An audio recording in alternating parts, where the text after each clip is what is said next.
Hi, I'm Sanjay Bhargav and I'm the Executive Chairman of Bharosa Club. And in this video, I would like to have a relaxed conversation with you about registered investment advisors and why registered investment advisors could be one of the best Paisa Vasool decisions that you can make, especially if your portfolio is on the larger side. So with that, let me share a small presentation with you. So I'll just share my screen and we will get started.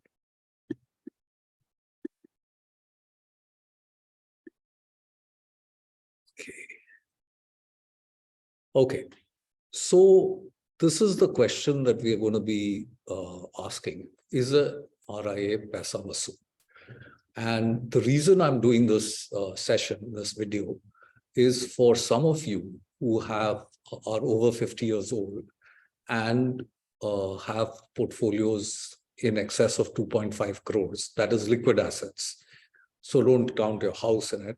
So liquid assets of greater than 2.5 crores, then you may want to join a brainstorming group that we have formed, where we're going to investigate and possibly launch an investment advisory product, which is tailored for this particular segment.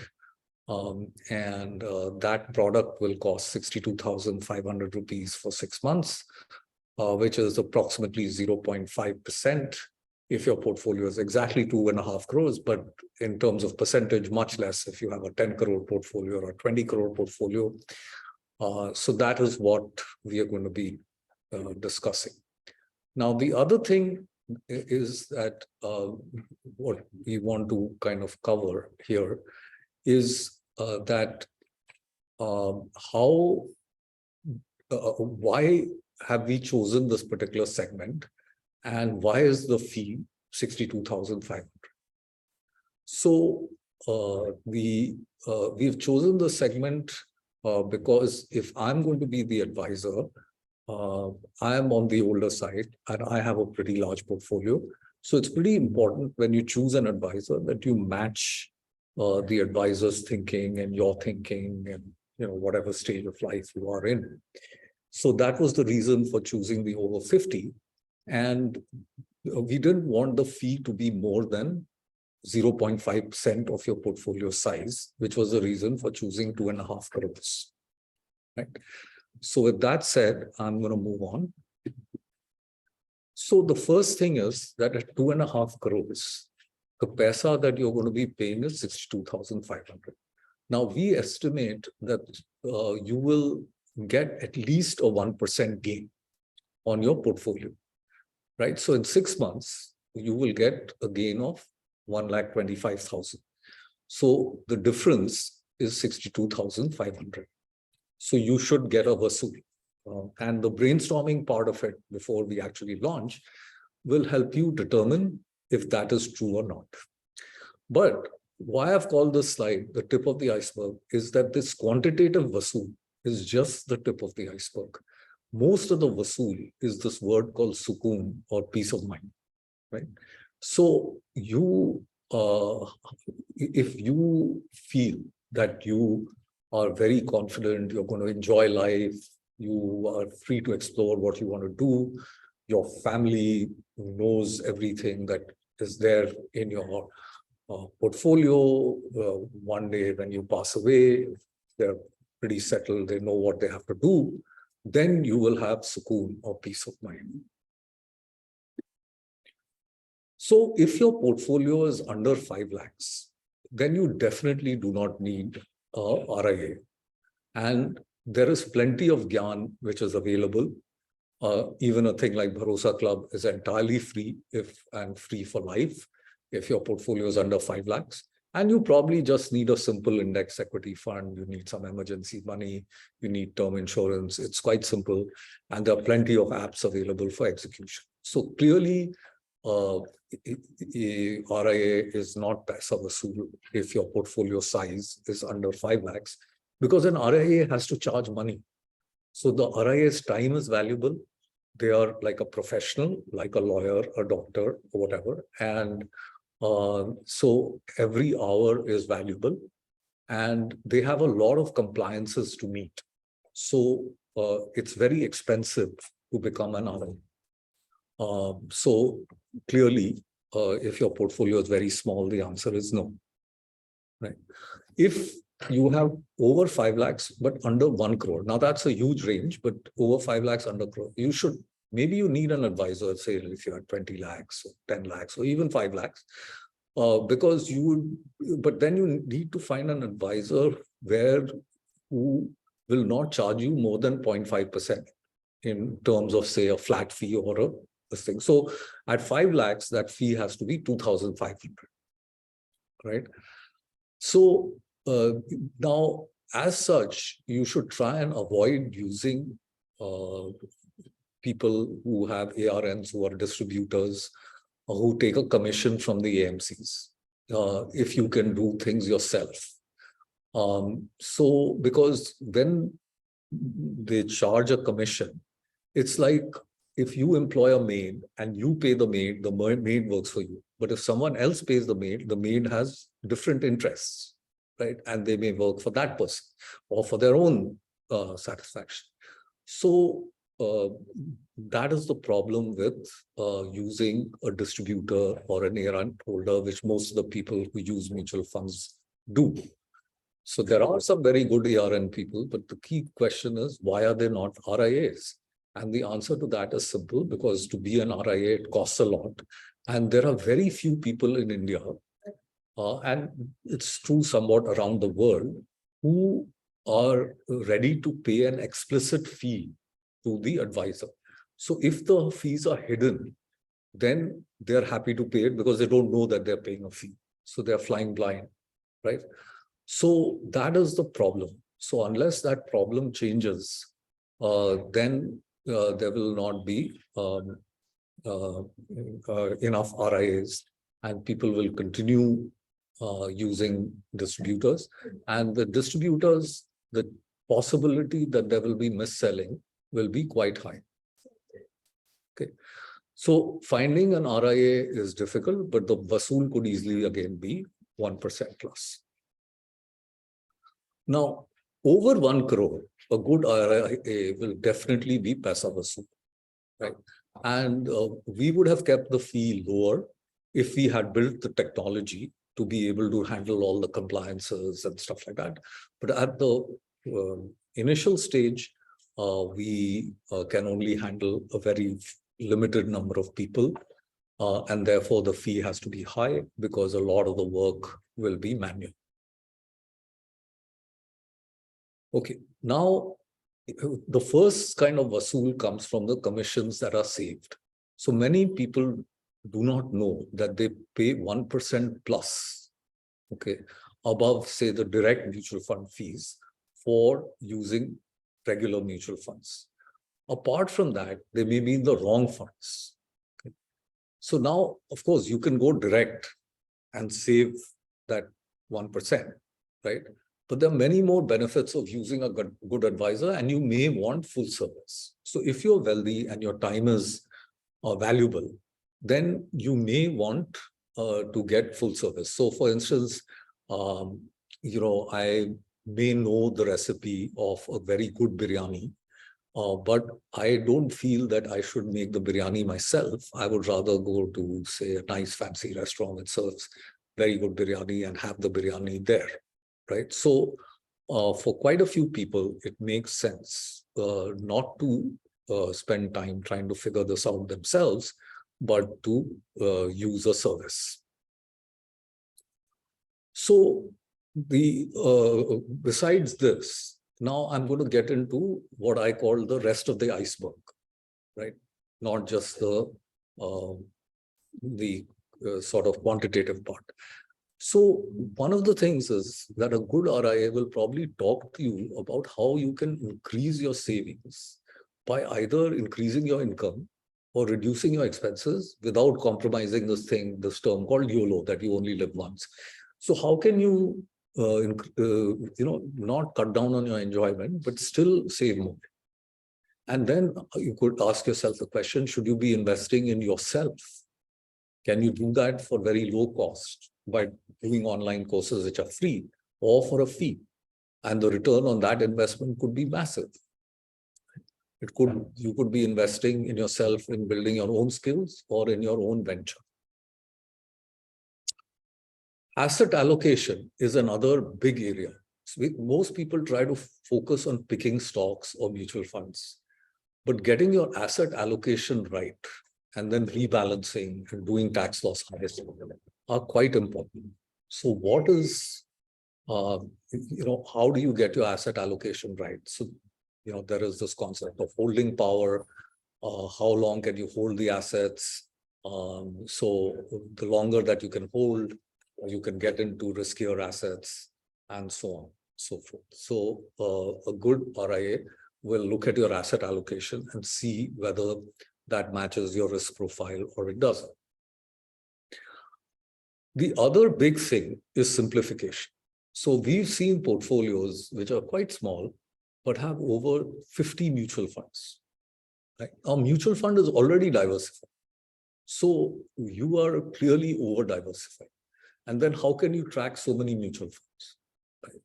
So I personally have a pretty large portfolio, but in the US, I have no bank account. I have only one brokerage account, very few credit cards, one debit card, one venture fund I invested in, some I-bonds, or one pension that I have. And in India, also I have very simple, one brokerage account, one debit card. So the whole thing is that even with the extremely large portfolio, I have very simple things, right? Now, you may not, I don't own any real estate, for instance. You may not want to simplify so much, but a good RIA will discuss the pros and cons of simplification, right? And not necessarily tell you that you must simplify, right? But you can discuss the pros and cons of simplification. And if an RIA like me would say that, look, this is what I tend to believe in, then you may not want me to be your RIA if you don't believe in the same things that I believe. Okay, then the next question comes about protection. So are you well insured, over-insured, under-insured? How do you know? So I have seen many of my friends who, for instance, in medical insurance, get quite surprised when they have a medical problem. They get admitted to a hospital. They want to get the best room, the best doctors. They're ready to pay for it. They think that the insurance will cover it, but then they're shocked when the insurance that they had bought maybe only covers 30%. Right? Because they have not read that the insurance has these room limits and every expense. So it's not only the cost of the room, but every single expense will be based on that. Right? So again, good RIA will be able to examine all the protection that you've bought, whether you need it, you don't need it, should you buy more, should you buy less, is it the right one? If you have to surrender certain policies, then how do you surrender them? What are the options, and help you execute the surrender. Then in terms of borrowing, are you over borrowing or under borrowing, right? And should you borrow at all? Or, and if you are borrowing, how do you borrow, at what rate, and so on and so forth. Housekeeping is I think in some ways the most important and quite underrated. So is your financial house in order, and do your heirs know what to do? Do you have a registered will? Do you need estate planning, right? So these are some of the things that an RIA would cover. Then projecting your wealth. So I've had a lot of people, who are in their 40s or 50s, who ask me that, look, I've done this corporate job forever. Can I actually retire? And then, of course, I don't want to just sit at home, but then I'll try and figure out something that I really want to do. But maybe that'll work, maybe that won't work with the corporate thing. I have a salary. So have I built enough of a nest egg to be able to take that risk? So if you know how to project your wealth, and then you can decide for yourself, right? But if you can't project your wealth, you don't know how to do it, then it becomes difficult. Are you spending too little? Right? So this is a big problem with a lot of my wealthy friends. Because the thing is that it is not now about trying to accumulate more wealth. Because one day you're going to die and you can't take your wealth with you, right? But are you spending enough to enjoy? And maybe you could even do some philanthropy or whatever if you want, if that increases your enjoyment, right? So how do you make all these decisions without having a good way to project your wealth? Then normally, see, an RIA does not want to poke their nose into everything that you're doing. But one of the things which can help you get sukoon, as I said in my first remarks, is how do you manage your relationships and how do you have longevity with a good quality of life. So RIA could maybe, if the RIA is knowledgeable and if you want the RIA to give you some advice on that stuff, they could probably give you a few tips on these aspects as well. But so an RIA is like an orchestra conductor. See, taxation is extremely complicated.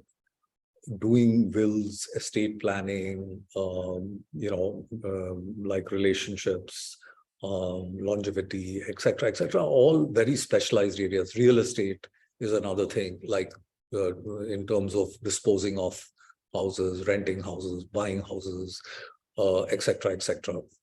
So our RIA cannot have expertise in all these areas, but they can be like an orchestra conductor.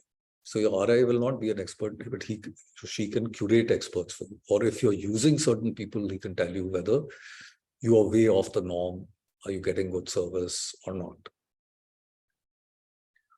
Finally, the end game is that for a lot of people, like for instance, for me, when I kind of retired, I decided that I would not use any kind of wealth advisor or RIA or whatever, but I would do it myself because I had a fair amount of knowledge and I really enjoyed doing it. So doing it yourself is not a bad option at all.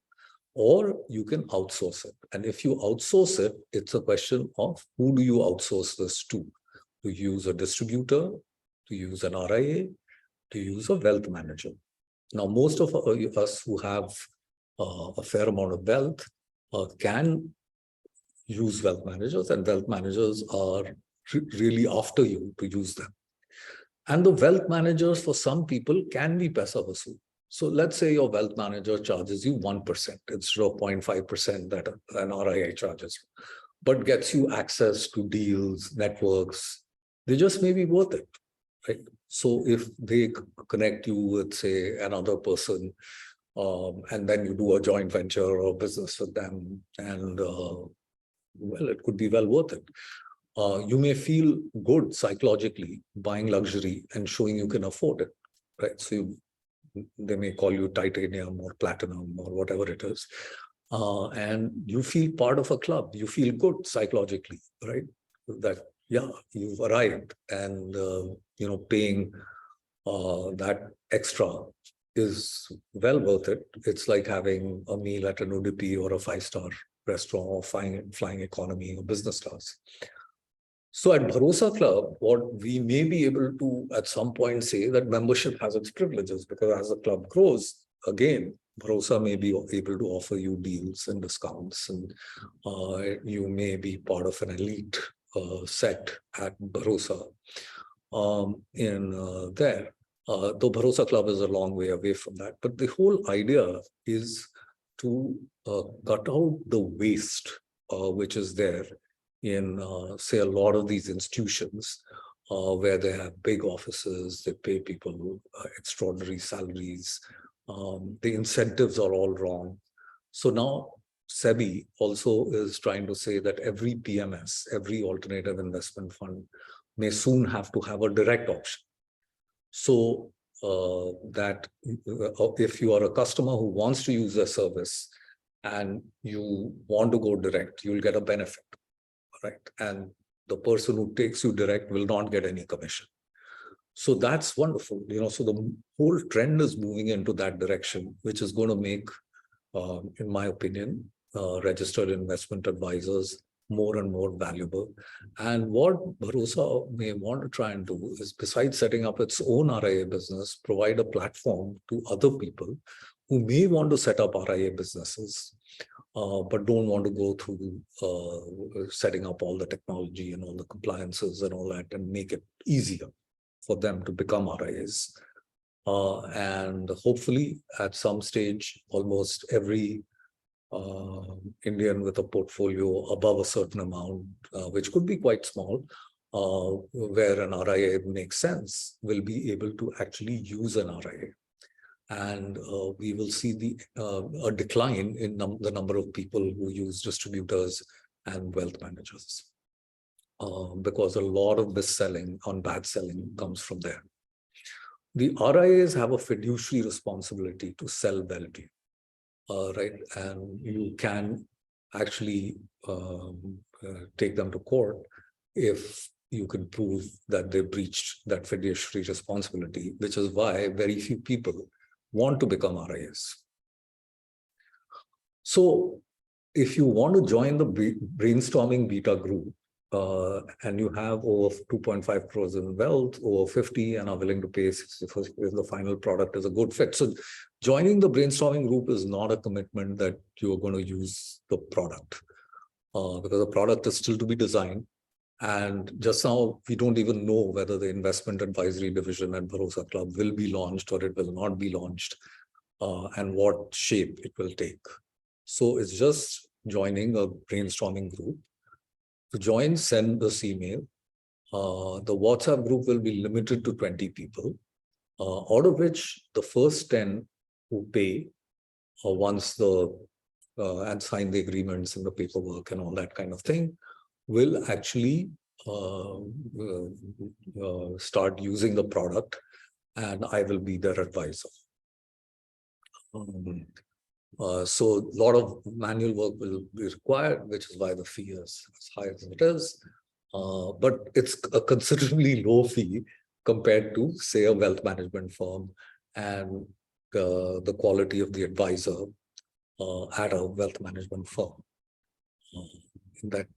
So if you wanted the top person at the wealth management firm to advise you, they would probably charge you much, much more than 62,500 to give you advice. So there will be more presentations that will follow, because one of my objectives is for people who cannot join the beta or don't have all this kind of stuff to still try and understand some of the concepts of what an RIA can do for them. And they can try and do it themselves, right? So if you want, you can subscribe to my YouTube channel, or I will be posting these links to these videos on LinkedIn, and you can hopefully get free Gyan if that's what you're interested in. Okay, thank you very much for listening to me. So with that, I'm going to stop the recording.